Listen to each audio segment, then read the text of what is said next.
نحمدہ ونصلی ونسلم علی رسول الکریم اما بعد فاعوذ باللہ من الشیطان الرجیم بسم اللہ الرحمن الرحیم۔ آج کا ویسے ہمارے سبق کا عنوان کالب بن یفنہ کنزی ہیں، لیکن پچھلے سبقوں کا بھی حصہ رہ رہا ہے تو اس کو تھوڑا مختصر کرنے کی کوشش کریں گے، کیونکہ یہ کافی لمبا عرصہ ہے جس کو ہم مختصر اس میں بیان کرنا چاہ رہے ہیں۔ تو حضرت موسیٰ علیہ السلام کی وفات کے بارے میں کب ہوئی؟ غالب گمان یہ کیا جاتا ہے کہ 1405 قبل مسیح میں حضرت موسیٰ کا انتقال ہوا، تو جن کے بعد حضرت یشوع نے کمان سنبھالی تھی۔ حضرت موسیٰ علیہ السلام کے دور میں جب جو وائلڈرنس کا دور جسے کہتے ہیں، صحرا نوردی کا دور تھا، جس میں وہ صحرا کے اندر بنی اسرائیل گشت کر رہے تھے، گھوم رہے تھے، تو اس میں دو قوموں کو تباہ کرنے کی اجازت نہیں ملی تھی۔ ایک ادومی جو کہ حضرت عیسیٰ کی اولاد ہیں، دوسرے موابی جو حضرت لوط کی اولاد ہیں۔ البتہ مواب کے اس میں کچھ رہنے والے، جو مواب کے زیر اثر رہنے والی قوموں میں ایک قوم اناکیم تھی، اس کو ختم کرنے کا جو ہے وہ اجازت ملی تھی، اور موابیوں کے علاقے میں مدین میں حضرت موسیٰ نے فتح حاصل کی تھی، اور حضرت موسیٰ کے جو 12 قبیلوں میں سے کچھ لوگوں نے وہاں رہنے کی اجازت ملی تھی، 2.5 قبیلے تقریباً وہاں پہ رہنے لگ گئے تھے۔ تو اس کے علاوہ جن حضرت موسیٰ علیہ السلام کے دور میں جن قوموں کو تباہ کر دیا تھا وہ ہیں رفیدیم میں امالیک کو جو مقابلہ ہوا تھا۔ اس کے علاوہ ادومیوں کے پڑوس میں کوئی کہلانی رہتے تھے، ان سے کنانی لکھا ہے یعنی کہلانی، اور موابیوں کے ساتھ رہنے والے مدینوں میں سے امالیکیوں اور کہلانیوں کو، اور اسی طرح بسن میں رہنے والے بادشاہ اوج کو، یہ حضرت موسیٰ کے دور میں ہی حضرت موسیٰ کی زندگی میں شکست دی تھی۔ لیکن اب جو ان سے وعدہ یہ تھا کہ حضرت یشوع کے دور میں جو ہے یہ جو فتوحات ملیں گی یہ انہیں اس میں ملیں گی۔ تو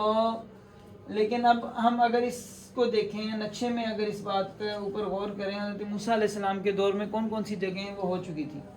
تو یہ ادوم کا علاقہ یہ ہے۔ اب پہلے یہاں پہ ان کی کتاب کا کیونکہ جو ہے ہر جگہ الگ نقشہ بناتے ہیں، ان کا ایک جگہ کا نقشہ دوسری جگہ کے نقشے سے متضاد ہوتا ہے، اور ایک بات دوسری بات سے متضاد ہوتی ہے۔ ان کے عام طور پہ نقشے جو ہے وہ چلتے نہیں، جیسے یہ ان کا نقشہ یہ عام طور پہ ہم لیتے ہیں کتاب مقدس کے اندر ان کے ساتھ چھپتا ہے، یہ جو اچھی قسم کی کتاب مقدس چھپتی ہے اس میں جو ہے یہ نقشہ چھپتا ہے۔ تو اس میں یہ نجو صحرا کے ساتھ ادوم دکھاتے ہیں،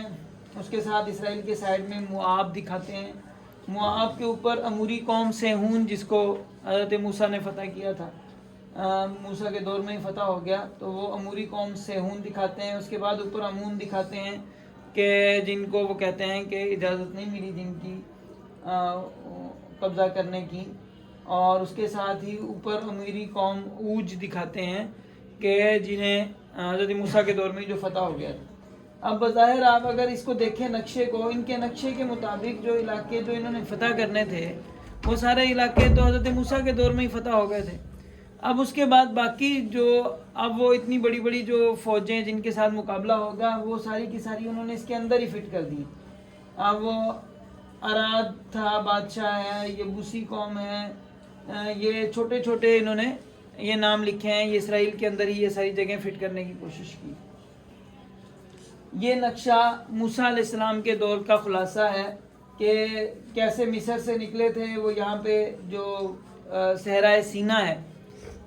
اس میں اس کے کونے پہ اس مصر کا جو پڑوس ہے وہاں سے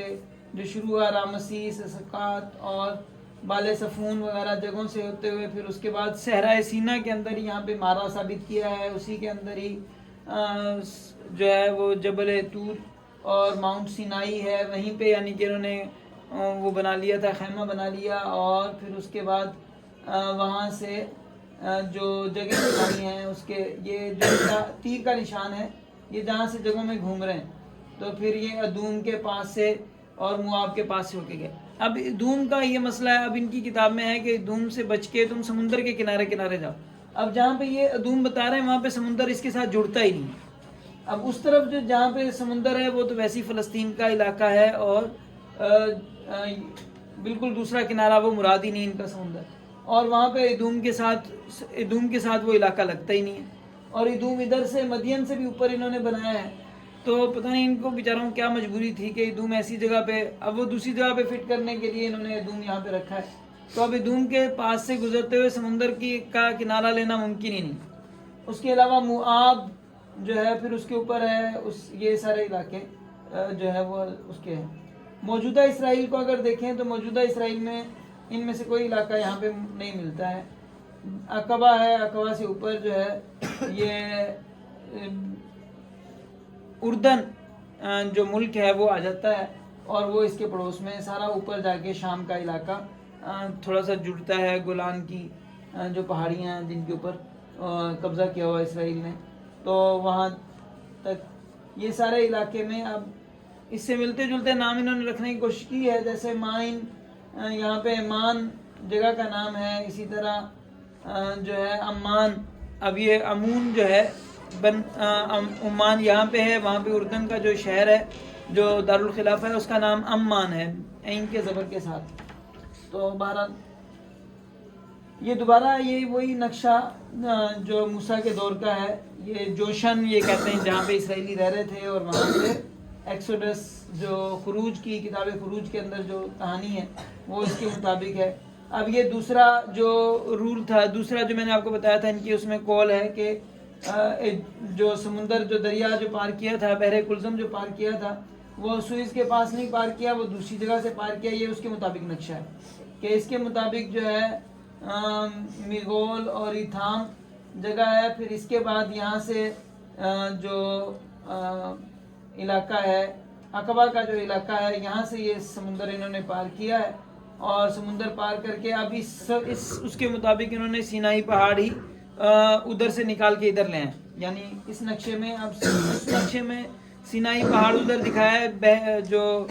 صحرائے سینا ہے وہاں پہ طور دکھایا ہے. اب انہوں نے اس نقشے کے اندر طور جو ہے وہ مدین کے اندر دکھا دیا ہے، مدین کے ساتھ جو ہے وہ طور دکھایا ہے، اور یہیں پہ مارا ثابت کیا ہے، اور یہاں سے اوپر یہ جو فاران کا صحرا ہے وہ دکھایا ہے، اور یہاں پہ وائلڈرنس جو ہے یہ اسی جگہ میں بس یہ اس اسرائیل کے ساتھ کا جو علاقہ ہے اسی کے اندر انہوں نے پورا کر دیا ہے کہ ایک چھوٹی سی جگہ ہے جس کے اندر اتنے لوگ تو 6 لاکھ بندے اگر وہاں پہ لائن میں کھڑے بھی ہو جائیں تو یہ ساری جگہ ایک دفعہ میں گھوم لے، تو یہاں پہ چلنے کی جگہ نہیں بچتی ہے. کم از کم ان کو صحرائے جو جس صحرا کے اندر انہوں نے 6 لاکھ بندے گھمانے ہیں اس کو تھوڑا سا کھلا تو ہونا چاہیے نا. یہ اتنی سی جگہ ہے جو اسرائیل کا بالکل کنارہ، یہ اتنی سی جگہ ہے، یہ والی جو جگہ یہاں پہ یہ کہتے ہیں کہ یہ 6 لاکھ بندے 40 سال تک گھومتے رہے اور مختلف ملک فتح کرتے رہے، لیکن اس کے باوجود جو ہے وہ جگہ صرف یہی تھی. تو یہ جگہ جو ہے اس کی بنسبت اگر یہ سعودی عرب میں بات ہو تو یہ بات سمجھ میں آنے والی ہے کہ 6 لاکھ بندے کم از کم 40 سال تک گھومے تو کوئی جگہ تو ہے گھومنے کی. ریگستان بھی سارے کے اندر، وہاں پہ سارے میں ریگستان بھی موجود نہیں، جس جگہ کو کر رہے ہیں وہاں پہ سارے میں ریگستان بھی موجود نہیں. تو بہرحال یہ جو بات وہ کہنا چاہ رہے ہیں، جو ثابت کرنا چاہ رہے ہیں وہ ثابت ہوتی نہیں ہے. اگر جغرافی کے ساتھ جوڑنے لگیں گے تو یہ کسی ایک جگہ کی بھی جغرافیے کی اس طرح کی ڈاکومنٹری، حالانکہ اتنے جدید ترین ان کے پاس سامان ہیں، اب ہم اپنے جگاڑی ان کے ساتھ جو ہے وہ کام کر رہے ہیں. 2 ہمارے پاس نقشے ہیں اور ان کے ساتھ جو ہے ہم جغرافی کے اوپر بات کر رہے ہیں، لیکن یہ اپنے جدید ترین آلات کے ساتھ بھی اس کے اوپر کوئی جغرافیے کی ڈاکومنٹری نہیں بنائیں گے. اب یہ جو ہے ہمارا جو کہنا ہے، جو ہم نے جو نتیجہ نکالا ہے ان کی کتاب سے، وہ یہ ہے کہ یہ خانہ کعبہ میں آئے، حجاز کی جگہ میں آئے، اور حجاز کی جگہ فیہی خیروت ہے، جس کے اندر اللہ نے جو لفظ ہے وہ فیہی خیروت ہے، جس کا ترجمہ انہوں نے کیا کر دیا ہے، دودھ اور شہد کی نہریں ہیں. انہوں نے جو ہے اپنے خیالی پلاؤ، کیونکہ آخرت کی بات تو مانتے نہیں ہیں، کوئی برکت آتی ہے اللہ کی طرف سے رحمت آتی ہے اس کا تو انہوں نے ماننا نہیں ہے. انہوں نے یہاں پہ جو ہے اس لیے اس کو تسلیم نہیں کرتے، ورنہ جو فیہی خیروت کا لفظ ہے وہ یہاں پہ موجود ہے، اور خیرات اللہ کی طرف سے خیریں یہاں پہ موجود ہیں، برکتیں اللہ کی طرف سے نازل ہوتی ہیں. ساری دنیا کے لوگ یہاں پہ جا کے سکون پاتے ہیں اور راحت پاتے ہیں، جو راحت ان کے لیے نصیب میں نہیں ہے. اب یہ وہ علاقے ہیں. اب یہ سور جو ہے ان کی کتاب میں بار بار جگہ آتی ہے جہاں پہ یہ 2.5 قبیلے رہ رہے تھے، تو وہ ان میں سے ایک جگہ سور بھی ہے، مدیانیوں کا علاقہ ہے. تو اب سور کا جو شہر ہے یہ مشہور شہر ہے، اور یہاں سے حضرت سلیمان علیہ السلام نے جب ہیکل بنایا، اسی طرح حضرت داؤد علیہ السلام نے جب خانہ کعبہ کی دوبارہ تعمیر کی ہے، یہاں پہ تزئین و آرائش کی ہے، تو ان کو لکڑیوں کا سارا جو سامان ہے، لکڑیاں وغیرہ جو آتی رہی ہیں وہ سور سے آتی رہی ہیں، سور کے علاقے سے آتی رہی ہیں۔ اب سور کا، اور اسی طرح ان کی کتاب میں آتا ہے سور جو ہے، سور کا جو بادشاہ ہے وہ سمندر کے بیچوں بیچ رہتا ہے۔ تو اب وہ جہاں پہ یہ مدین بنا رہے ہیں وہاں پہ سمندر ہی نہیں لگتا بیچارے مدین کو، اور یہاں پہ جو مدین ہے تو یہ سمندر کے بیچوں بیچ یہاں پہ موجود ہے اگر یہ علاقہ ہے۔ اور اس کے ساتھ دوسری طرف جو علاقہ ہے وہ مکران کا علاقہ ہے، اور وَإِنَّهُمَا لَبِإِمَامٍ مُبِينٍ کی بات پوری ہوتی ہے یہاں پہ کہ واضح اس رستے پہ آمنے سامنے موجود ہیں، کیونکہ اب ہم دوسرے اچھے بھی دیکھیں گے۔ تو یہ یہاں پہ میں نے ایک اوپر عبارت نقل کی ہے جو ان کی کتاب کی ہے، کتاب میں جو ہے الفاظ ہیں، اور یہ سارے کے سارے جزیرۃ العرب کے الفاظ ہیں۔ تو ادوم، موآب، امون، سور اور سیدا کے بادشاہوں کو پیغام بھیج دے۔ اب یہ جو ملک ہے ادوم، یہ ادوم جو ہے یمن کے اس کے لیے کہا گیا۔ موآب کا لفظ جو مائن کا لفظ ہے وہ یہ ساری باتیں جو ہے یہ یہاں پہ ثابت ہوتی ہیں۔ اس علاقے کے اندر مدین کا علاقہ جو ہے وہ ریاض سے لے کے اس طرف سے یہ سارا مدین کی حکومت رہی ہے۔ امون یہ عمان کی جگہ ہے، اور اس سے اوپر والا جو یہ ابو ظبی کا اور یہ اسی طرح گلف کی جو اسٹیٹس ہیں قطر وغیرہ یہ امون کے اندر آتی ہیں، اور سور اور سیدا یہ عمان کا ہی، یہ بھی جو ہے عمان کا ہی حصہ ہے۔ تو اسی طرح یہ تھوڑا بڑا نقشہ ہے، اس میں جو اس کا مشرقی کنارہ ہے خانہ کا، اس کا سعودی عرب کا وہ دکھایا گیا ہے۔ یہ جو آج کل کی گلف اسٹیٹس ہیں یہ اس میں عمان کے اندر مسقط اور سور عمان کے اندر ہے۔ اس کے سامنے جو جگہ ہے مکران کی اور مناب جگہ ہے، یہیں پہ دشت لوط جو ہے یہ بالکل اس طرف ہے سمندر کے، یعنی آپ اس طرف دیکھیں تو اس طرف دشت لوط ہے اور اس طرف جو ہے یہ والا علاقہ ہے، اور دشت لوط کے بعد جو ہے وہ علاقہ ہے جو کہ ظاہری بات ہے کہ قوم لوط کا مسکن تھا۔ تو اور یہاں پہ جو موابیوں کی جو حکومت رہی ہے مدین کی وہ اس پورے علاقے میں رہی ہے، ایران تک کا علاقہ جو ہے مدین کے قبضے میں رہا۔ اسی وجہ سے یہاں پہ کیونکہ قوم شعیب کے اوپر جو عذاب آیا تھا، آگ ان کے اوپر برسی تھی اور احقاف کے مقام پہ وہ ہوا تھا، اور وہ حقف سائٹ جو ہے یہ وہ بھی عمان کے اندر موجود ہے، اور یہاں پہ اسی وجہ سے یہ لوگ جو ہے بعد میں یہ ان کا جو تصور آیا یہ دو خداؤں کا تصور، یہ اور اسی طرح آگ کو خدا ماننے کا تصور، آگ مستقل جلا کے رکھنے کا تصور، یہ سارا یہ جو ہے یہ ایرانی بادشاہ اور یہاں پہ اس علاقے کے اندر پایا جاتا ہے، اور یہ اسی وجہ سے کیونکہ آگ سے یہ متاثر ہوئے۔ اب یہ یہاں پہ اس طرف یہ جو دشت لوط ہے اس کے ساتھ ایک شہر ہے، اس شہر کا نام شہر سوختہ ہے۔ بظاہر قوم شعیب کا کچھ حصہ وہاں پہ شہر سوختہ میں بھی رہتا تھا، تو کیونکہ ان کی سمندر کے دونوں کناروں کے اوپر ان کی حکومت تھی، اور سمندر کے دونوں طرف یعنی یہ ان کا لین دین کا معاملہ تھا۔ یہاں سے ہم پہلے بھی اس کے حوالے ذکر کر چکے ہیں کہ یہ ہندوستان سے بھی سامان لیتے تھے، ہندوستان سے سامان جو ہے یمن تک منتقل کرنا، جو پانی کے اوپر جو حکومت کا جو کنٹرول تھا وہ ان لوگوں کے پاس تھا۔ تو یہاں سے یہ آپ اگر ایرانی تو اس کے اندر دیکھیں گے اس میں مانی جو ہے مان نام کے لفظ بہت ملتے ہیں، مان کہیں پہ، اب یہ یہاں پہ دیکھیں یہاں مناب ہے، اسی طرح جو ہے یہ اور اسی طرح یہ ہندوستان کا جو فقہ ہے، ہندوستان کی فقہ جو ہے وہ منو شاستر وہ بھی اسی سے نکلا ہو۔ تو یہ تھوڑا سا قدیم نقشہ ہے، اور اس کے اندر بھی یہ جو ہے یہ سامنے مکران کا علاقہ ہے، اور یہ مسقط کا علاقہ، اور اس کے ساتھ ہی ایران کا علاقہ ہے۔ تو یہ سارے وہ علاقے ہیں۔ اب یہ والا علاقہ، اب یہ سیہون جو ہے یہاں کے بادشاہ کو سیہون کہتے تھے۔ اب سیہون حدیث مبارکہ میں بھی آتا ہے، آپ نے 4-5 دریاؤں کا ذکر فرمایا۔ ان کی کتاب کے اندر جو ہے سب سے پہلے عدن کا ذکر آتا ہے، اللہ نے جنت بنائی، عدن کا لفظ جو ہے خلیج عدن جو سب سے سرسبز علاقہ تھا جہاں پہ لوگ پہلے آباد ہوئے،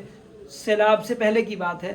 تو عدن کا لفظ آتا ہے۔ اور عدن اب اگر ہم دیکھیں عدن کہاں پہ ہے تو خلیج عدن جو ہے یہ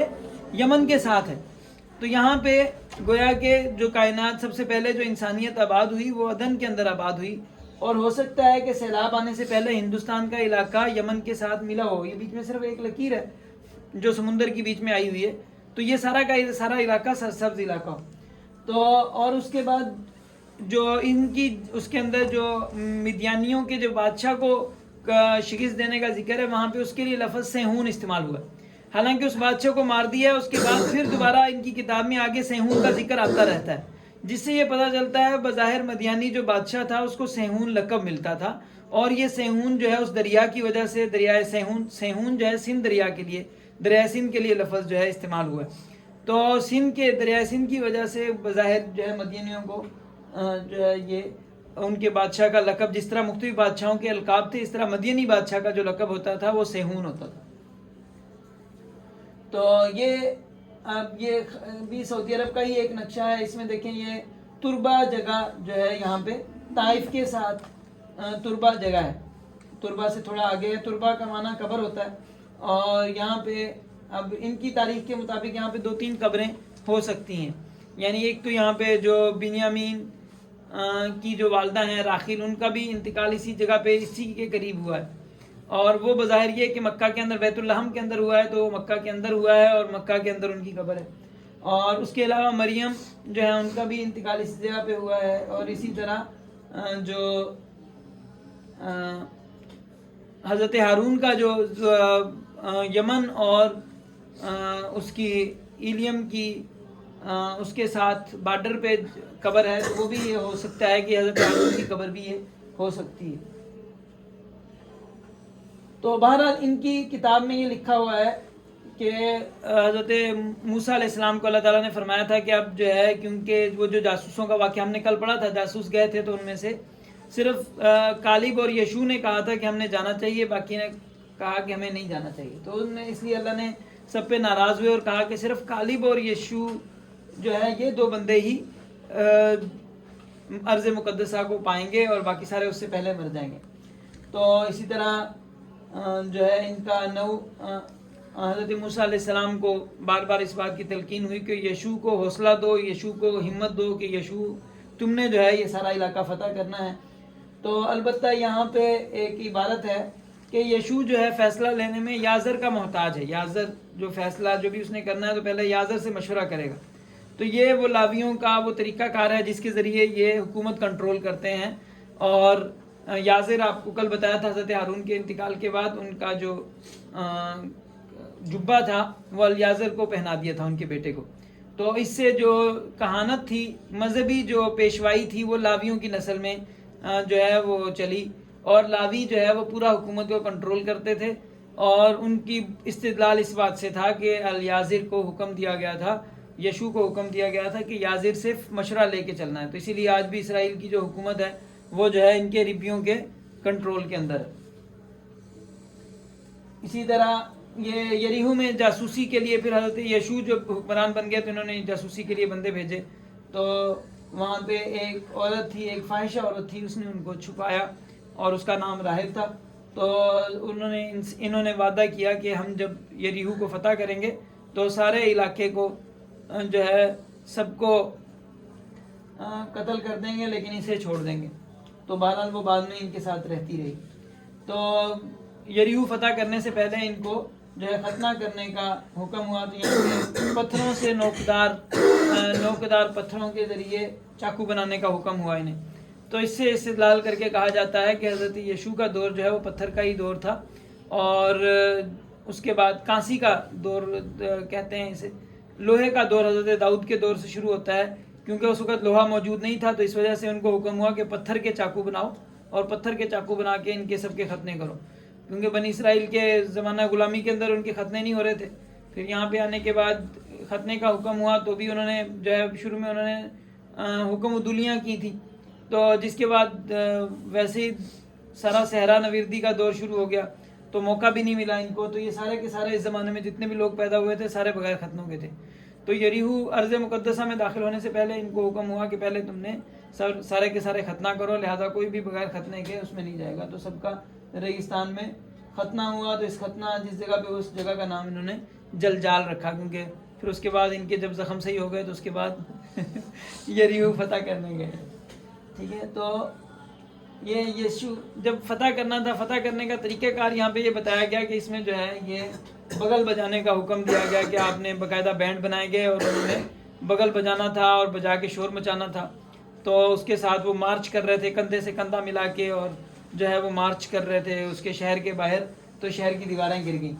تو یہ جو ہے فوج کے اندر بظاہر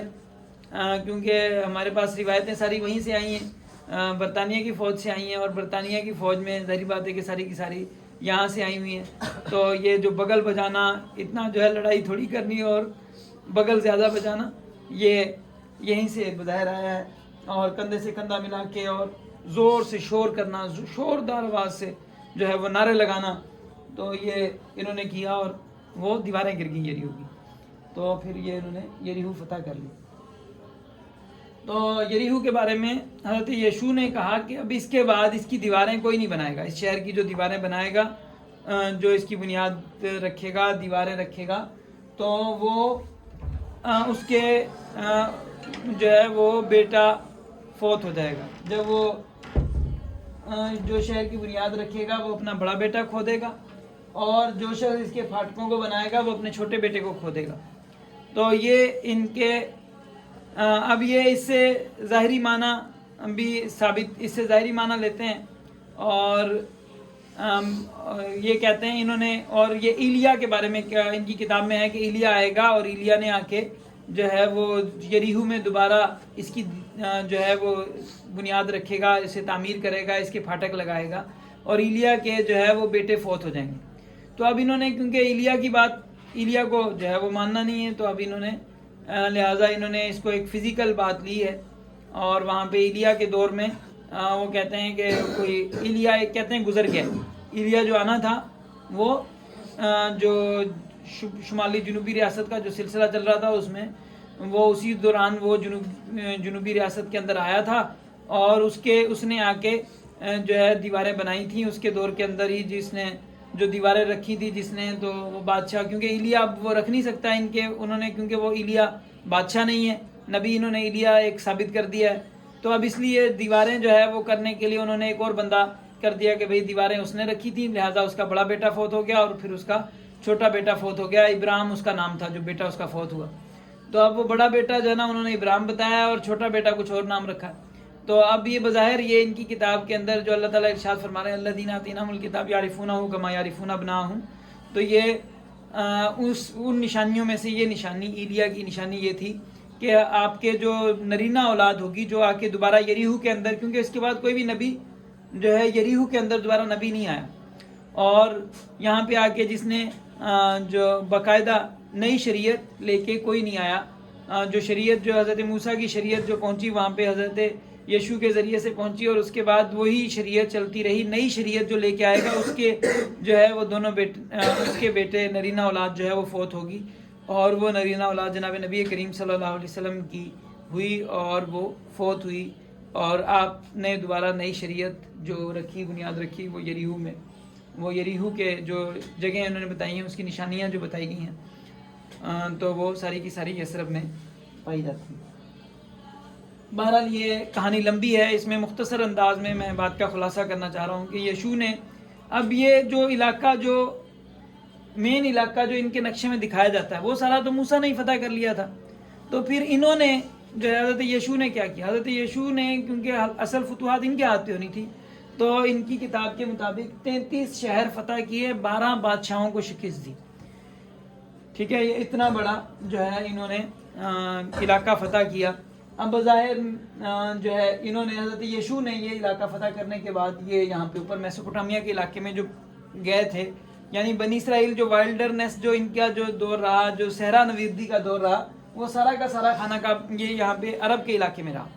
اور یشوع کے دور میں یہ فتح کرتے ہوئے یہ اوپر گیا اور میسوپوٹامیہ کا علاقہ انہوں نے فتح کیا، اور یہ موجودہ اسرائیل کا علاقہ ان کو یشوع کے دور میں نصیب ہوا. اور یہ موجودہ شام تک کا علاقہ، ترکی تک کا علاقہ جو ہے انہوں نے حضرت یشوع کے دور میں فتح کیا.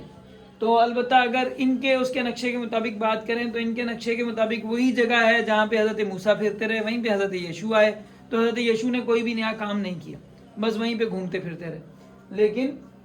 جو ہے اگر اس بات کو تسلیم کر لیتے ہیں تو ان کی کتاب درست ہو جاتی ہے، ان کی کتاب کی بات ثابت ہو جاتی ہے کہ پہلے جو علاقے تھے یہ سارے علاقے فتح کیے اور اس کے بعد انہوں نے اوپر والے جو علاقے تھے وہ والے علاقے بھی فتح کر لیے۔ تو البتہ یہاں پہ سوال ایک اور پیدا ہوتا ہے، وہ سوال یہ ہے کہ یہاں پہ حضرت یشوع جب آئے انہوں نے اتنا بڑا علاقہ فتح کیا اور کالب بن یفنہ نے اتنا بڑا علاقہ ان کے ساتھ فتح کیا مل کے، تو ان کا پورے خارج میں کہیں ثبوت ہی نہیں ملتا ہے، کوئی آرکیولوجیکل کوئی ثبوت نہیں یشوع نام کا، یعنی یہ تو اس جگہ کا ڈھونڈتے ہیں نا، اس جگہ کا ثبوت کوئی نہیں ہے کہ صرف اس جگہ میں کوئی بندہ آیا اور اس نے 1300-1400 قبل مسیح کے اندر جو ہے یہ پورے علاقے کو فتح کیا اور یہاں پہ میسوپوٹامیہ کو بھی تہہ و بالا کر دیا، تو ایسا کوئی ثبوت نہیں ملتا ہے۔ البتہ یہاں پہ جو ثبوت ملتا ہے وہ ملتا ہے شترک نہنتی اور کترک نہنتی کا، کہ ان کا جو دور ہے یہ دو بندے آئے ہیں اور یہ انہوں نے اپنا نام، شترک نے ایک خط ان کا ملتا ہے، اس نے اپنی زبان میں لکھا ہے، علمتی زبان کے اندر اس نے خط میں لکھا ہے کہ میں ایلیم کا بادشاہ ہوں اور جو ہے میں نے یہ سارے علاقے اپنے، میں فلاں کا خادم ہوں۔ لفظ جو ہے اس کا ہے بظاہر وہ ہو سکتا ہے حضرت موسیٰ کے لیے وہ لفظ استعمال ہو تو، اور اسی طرح میں نے جو ہے اپنے رب کے حکم پہ یہ سارے علاقے فتح کیے ہیں، اور اس نے میسوپوٹامیہ کی جو شہزادی ہے اس کے ساتھ شادی کی تھی شترک نہنتی نے، اور یہ کترک نہنتی بھی اس کے ساتھ ہے۔ انہوں نے اسے آرکیولوجیکل ایویڈنسز کی بنیاد پہ یہ گمان کرتے ہیں کہ ہو سکتا ہے کہ یہ کترک نہنتی جو ہے شترک نہنتی کا بیٹا ہوگا، نہنتی فیملی ہوگی اور انہوں نے حملہ کیا ہوگا۔ اور ایلم، کیونکہ یہ اس جگہ کو ایلیم مانتے نہیں ہیں تو اس وجہ سے یہ کہہ رہے ہیں کہ کوئی بھی ایویڈنس نہیں ہے، اور یہ ایلیم مانتے ہیں کہ اس جگہ کو، یہاں پہ ایران کے جو ایک شہر ہے ایلیم جو کہ اس وقت خود میسوپوٹامیہ کا حصہ تھا، جو علاقہ خود میسوپوٹامیہ کا حصہ تھا، تو اس میں جو ہے وہ کہتے ہیں کہ یہاں سے ایک بادشاہ تھا، ایک ڈائنیسٹی آئی تھی، وہ یہاں سے ظاہر ہوا اور یہاں سے اس نے پورا میسوپوٹامیہ تہہ و بالا کیا اور اس کے بعد وہ پھر ختم ہو گیا، پھر آگے کوئی ثبوت نہیں مل۔ تو اب یہ، کیونکہ اب ان کو اگر یہ ساری کہانی اگر یہ ماننا پڑے گا، اب شترک نہنتی کترک نہنتی کو مانیں گے اور اس کا جو ہے وہ دور مانیں گے، تو اس میں ان کو ایلیم جو ہے وہ کوئی جگہ ثابت کرنی پڑے گی، جو ایلیم جو ہے کم از کم یہ جو فلسطین کی جو جگہ، جس جگہ کو یہ ایلیم کہہ رہے ہیں، یہ جگہ ایلیم نہیں ہے۔ اس جگہ کا ایلیم نہ ہونا جو ہے آرکیولوجیکل ثبوت سے ثابت ہوتا ہے کہ ایلیم نہیں۔ جب یہ ایلیم نہیں ہے تو اب ظاہری بات ہے کہ انہوں نے ایلیم، اس کو ایلیم ماننا نہیں ہے، جس میں یہ جو ہے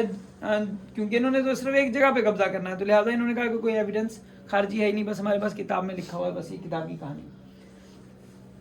البتہ یہاں پہ ایک اور سوال یہ پیدا ہوتا ہے کہ اگر ہم شترک نہنتی کترک نہنتی کو کہتے ہیں تو ان کا جو زمانہ بنتا ہے وہ تو تقریباً جو آرکیولوجیکل ثبوت جو اندازہ لگایا گیا ہے وہ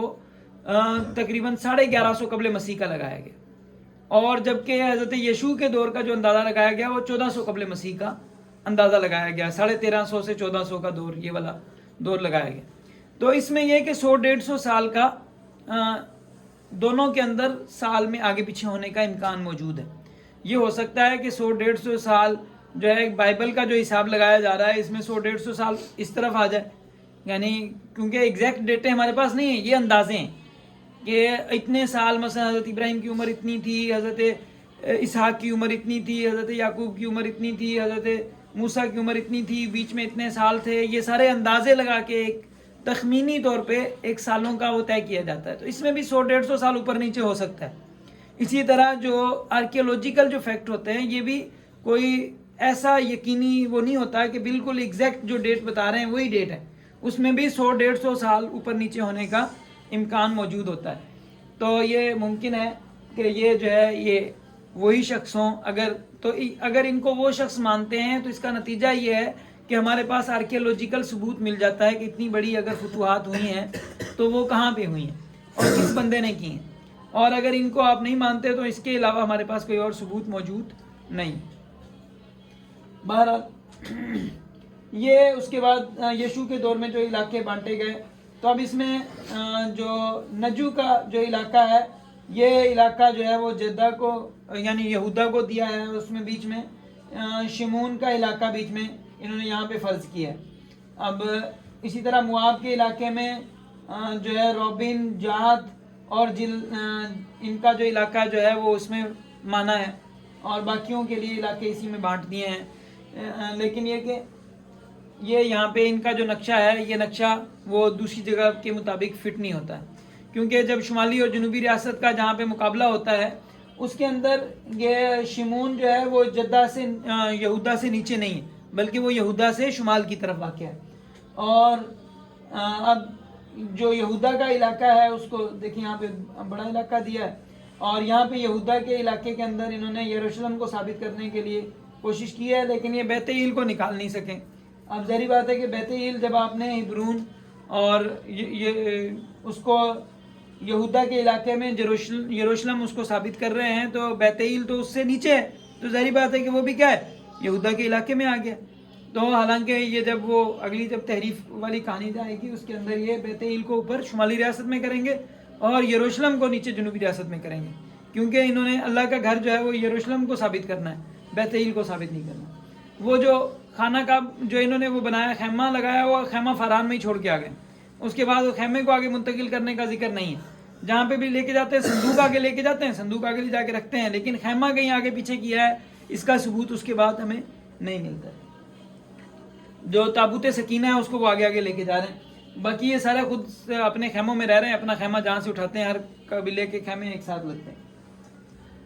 تو کالب بن یفنہ جو ہے، اب اس کے بارے میں ہم بات کرتے ہیں۔ کالب بن یفنہ کو یہودا کا جو علاقہ ہے وہ کالب بن یفنہ کو ملا تھا۔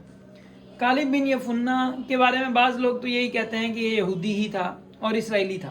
لیکن عمومی طور پہ اس کے بارے میں اس کو یہودی نہیں مانا جاتا۔ کیوں نہیں مانا جاتا ہے؟ ایک تو نمبر ایک اس کے والد کا نام، اس کے دادا کا نام کنزی بتایا گیا ہے، کالب بن یفنہ بن کنزی۔ اب کنزی جو ہے یہ ایک نسل ہے جو کہ کتاب پیدائش میں شروع میں بتایا گیا کہ حضرت ابراہیم جب وہاں پہ آئے تھے تو حضرت ابراہیم کو کہا گیا کہ یہاں سے کنزیوں کو اللہ تعالیٰ اس علاقے سے نکال دیں گے، تو کنزی کوئی پہلے سے موجود تھے۔ دوسرے نمبر پہ اب یہاں پہ حضرت عیسیٰ کی اولاد کے اندر ایک بیٹے کا نام کنزی آ چکا ہے، ہم نے آپ کو بتایا تھا اس میں کنزی نام اس میں آیا، دوسرا نام کنزی وہاں پہ۔ تو تیسرے نمبر پہ یہ بات طے شدہ ہے کہ بنی اسرائیل میں کوئی کنزی نہیں تھا، بنی اسرائیل میں کوئی کنزی نہیں تھا۔ تو اس سے یہ پتہ چلتا ہے کہ یہ اسرائیل کی اولاد میں سے نہیں تھا، ٹھیک ہے، پہلی بات۔ دوسری بات یہ ہے کہ یہ ان کا یہ کالب جو لفظ ہے یہ کلب سے نکلا ہے، جو جسے عربی میں کلب کہتے ہیں، تو اسی طرح ان کے ہاں بھی کالب کا معنی کتا ہے، اور یہ لفظ جو ہے یہ اسرائیلی جو غیر اسرائیلیوں کے لیے استعمال کرتے تھے، جو غیر اسرائیلی ان کے ساتھ رہتے تھے ان کو یہ اپنے چوکیدار کے طور پہ جو ہے اس طرح ان کے لیے لفظ استعمال کرتے تھے۔ تو اس لفظ کی وجہ سے بھی ان کے عام طور پہ لوگوں کا خیال ہے کہ کالب جو ہے وہ کون نہیں تھے، یہودا نسلی طور پہ یعنی یہودا کی اولاد میں سے نہیں تھے، بلکہ اسرائیلی غیر اسرائیلی تھے، ان کے ساتھ رہ رہے تھے۔ اب یہ کہ غیر اسرائیلیوں کے ساتھ کیسے رہ رہے تھے، اب اس کا جو وجہ وہ بتاتے ہیں، وہ وجہ یہ بتاتے ہیں کہ جب یہ حضرت یعقوب علیہ السلام کے ساتھ لوگ یہاں سے گئے تھے تو اس میں ان کے غلام بھی ساتھ گئے تھے، تو ہو سکتا ہے کنزی یہاں پہ ان کے غلام ہوں گے اور وہ ان کے ساتھ گئے ہوں اور وہ پھر وہاں پہ ان کے ساتھ رہتے رہے۔ دوسری طرف ہم دیکھتے ہیں کہ جب یہ ہجرت کر رہے تھے اس وقت حضرت یہودا کی اپنی جو اولاد تھی ان کے اپنے بیٹے فوت ہو گئے تھے، اور ان کی بہو سے جو بیٹے ہوئے تھے زارے اور فارس، تو وہ جو دو بیٹے تھے، باقیوں کی بنسبت ان کی اولاد کم تھی، اور یہاں پہ قبیلہ سب سے بڑا جو ملتا ہے وہ یہودا کا قبیلہ ملتا ہے، تو یہ ممکن ہے کہ ان کے اندر برکت ہو گئی ہو، لیکن جو بظاہر جو ثبوت ہیں وہ ثبوت اس بات کے مل رہے ہیں کہ کچھ غیر اسرائیلی لوگ یہودا کے ساتھ رہ رہے تھے۔ اب یہ غیر اسرائیلی لوگ انہوں نے تو اس کی وجہ یہ بتا دی کہ جب یہاں سے منتقل ہو رہے تھے تو غلاموں کو اپنے ساتھ لے کے گئے تھے، تو اس وجہ سے وہ غلام جو تھے وہ غیر اسرائیلی تھے، اس وجہ سے وہ جو ہے وہ ہو گئے۔ لیکن اگر ہم خارجی ثبوت کی بات کریں، ثبوتوں کی بات کریں، تو ہمارے پاس جو خارجی ثبوت ہیں اس میں حضرت یوسف علیہ السلام کے دور میں جب یہ مصر میں جا کے رہنے لگ گئے تھے، اس دور میں قحط پڑا تو مختلف ملکوں کے لوگ، مختلف لوگ جو ہے وہاں پہ مصر میں گئے۔ اس دور میں یمن کے لوگ بھی جا کے مصر میں رہنے لگ گئے، اس بات کا ثبوت ملتا ہے۔ اسی طرح اس دور کے اندر جب باقی سارے گئے ہوں گے، ظاہری بات ہے اسماعیلی لوگ بھی وہاں پہ گئے، تو یہ سارے کے سارے یہودا کے، کیونکہ یہودا کے اپنے لوگ تھوڑے تھے تو باقی قبیلوں کے ساتھ یہ جو لوگ آ رہے تھے ان کو یہودا کے ساتھ جگہ مل رہی تھی، یہ یہودا کے ساتھ رہ رہے تھے، تو اس وجہ سے یہ ان کے یہودا شمار ہونے لگے۔ اب عربی کلچر کے لحاظ سے اگر ہم دیکھیں تو اس کو عقد موالات کہتے ہیں. کیا کہتے ہیں؟ عقد موالات. عقد موالات کیا ہوتا ہے؟ عربوں کے ہاں یہ اسلام آنے سے پہلے تک یہ رواج موجود تھا کہ کوئی ایک قبیلے کا آدمی دوسرے قبیلے کے ساتھ معاہدہ کر لیتا تھا کہ میں جو ہے اب جو ہے ہم آپس میں ایک دوسرے کے کیا ہوں گے؟ بھائی ہوں گے. ہم ایک دوسرے کے کیا ہوں گے؟ بھائی ہوں گے. نسب ان کا الگ الگ ہوتا لیکن اب وہ اپنے عقد موالات ہونے کا نتیجہ یہ نکلتا کہ وہ اپنے خاندان کے لوگوں کے اس کی ان کا نسل جو میراث ہوتی، میراث بھی ایک دوسرے تک منتقل ہوتی تھی اور یہ سارا اٹھنا بیٹھنا ان کا ان کے ساتھ ہوتا تھا. ایک دوسرے کی حفاظت کرتے تھے، ایک دوسرے کے ساتھ رہتے تھے. بظاہر یہ لوگ جو عرب کے لوگ، خاص طور پہ یمن کے لوگ اور اسماعیلی جو لوگ یہاں سے ہجرت کر کے مصر میں گئے تھے حضرت یوسف کے دور میں، تو انہوں نے وہاں پہ کیونکہ یہودا کی تعداد کم تھی، باقیوں کی تعداد زیادہ تھی، تو یہودا کے لوگوں کے ساتھ انہوں نے عقد موالات کر لیا اور عقد موالات کرنے کی وجہ سے یہ لوگ بھی یہودا کہلائے اور ان یہودا ہی سمجھے جاتے رہے. کیونکہ عربوں کے ہاں یہ رواج ہے. یہ آپ صلی اللہ علیہ وسلم نے آنے کے بعد جو ہے آپ صلی اللہ علیہ وسلم نے نسب اور یہ اس کو کہا کہ کوئی بھی موالات کی وجہ سے دوسرے کی طرف منسوب نہیں ہوگا، صرف نسب کی وجہ سے منسوب ہوگا، موالات کی وجہ سے کوئی منسوب نہیں ہوگا. اسی طرح میراث جو ہوگی وہ صرف